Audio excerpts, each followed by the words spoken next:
Today we're in section 3.2, bar graphs and line graphs, page 108 to 110. All right, in example 1, we're making a bar graph. Remember, the first thing that we need to do, we did do this bar graph yesterday, but I still want to review. The first thing that we want to do is figure out which category goes in which column, the horizontal or the vertical. So on example 1, which one is my vertical category? Which one? My missions. Why? Because it's my quantities. My quantities or my numbers always go in my vertical column. My categories always go in my horizontal column. So I've got shuttles, and I used letters to abbreviate the names of the shuttles. And then probably the most challenging part is figuring out what your interval is going to be. But what was my lowest number of missions? 13. What was my highest number of missions? 18. So there's only a difference or a range of 5. My range is only 5, so does it make sense to go by intervals of 5? No, all my bars are going to be smashed together, smashed down.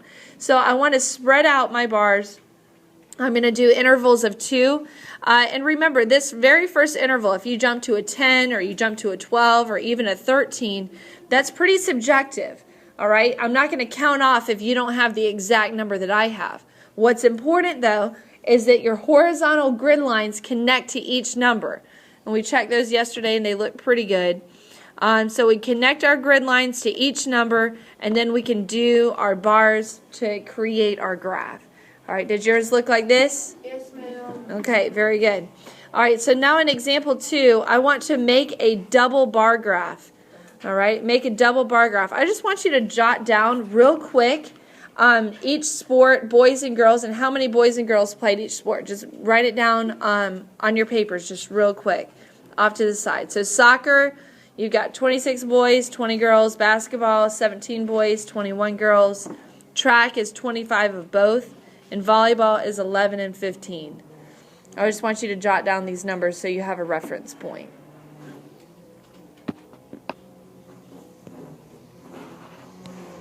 Let's set up our double bar graph. Which category, okay, so we've got sports and number of students or students, which category do you think goes in my vertical column?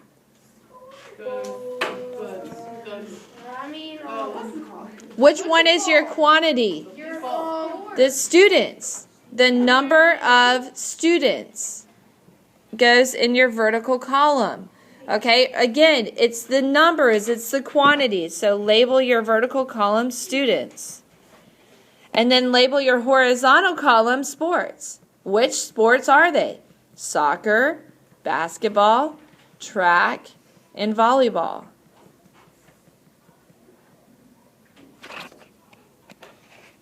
All right, so we set up our intervals. We went by 5s.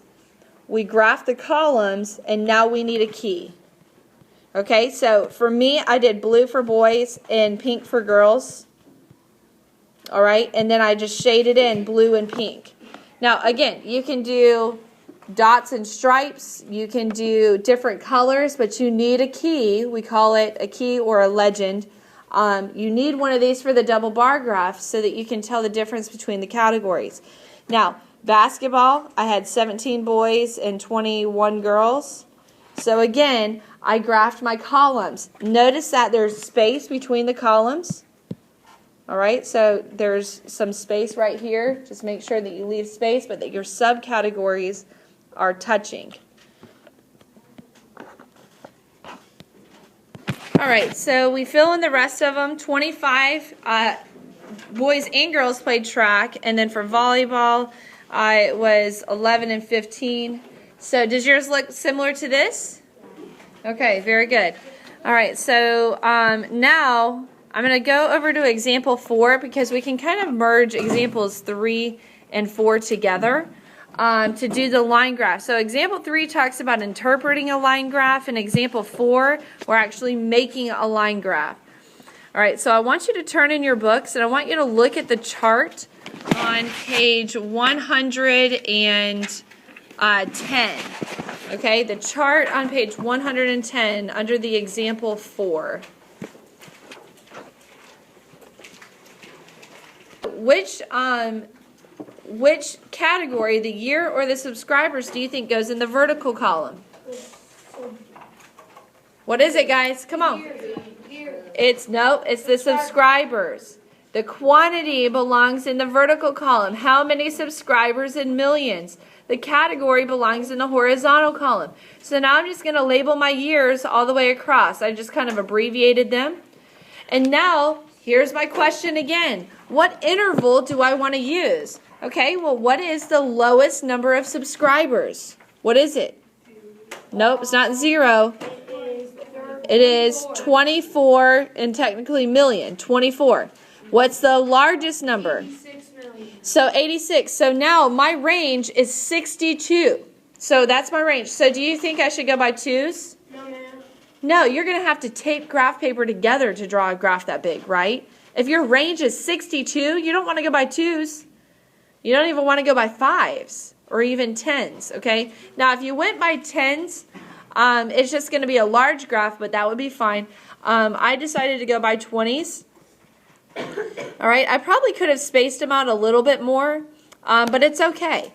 All right, as long as my horizontal grid lines match. Now, with a line graph, you've got to have vertical grid lines as well, matching with each year or each category. All right, so horizontal and vertical grid lines are needed for your line graph. So when you do a line graph on your homework tonight, make sure you have both types of grid lines. Now I'm ready to plot my point. So how many subscribers did we say was in 1994? How many? 24 million. So I plot my point on the 24. I want you to do the rest of the years exactly like that. Plot your points where your values go on each one of the years. All right, so now we've got our points plotted all the way up. And now we use a line to connect our points together. And now we make an interpretation about the graph. What can you tell me about the way that the points are trending? What can you tell me? It's gradually increasing with each year that passes. Okay? So for each additional year, the number of cell phone subscribers is increasing pretty dramatically. All right, we're increasing by at least 10 million every year. And it was an even bigger jump in the last year. So make an interpretation. Don't just say, if all you say on your homework is the points are going up, do you think that that's enough of a reason? No. Apply it to the topic. Each year, the number of cell phone subscribers increases dramatically or something like that. Do you see how we applied it to the topic of the question? Don't just say the points are going up. All right, that's not enough. So if you understand that, that's everything you need to know for 3.2.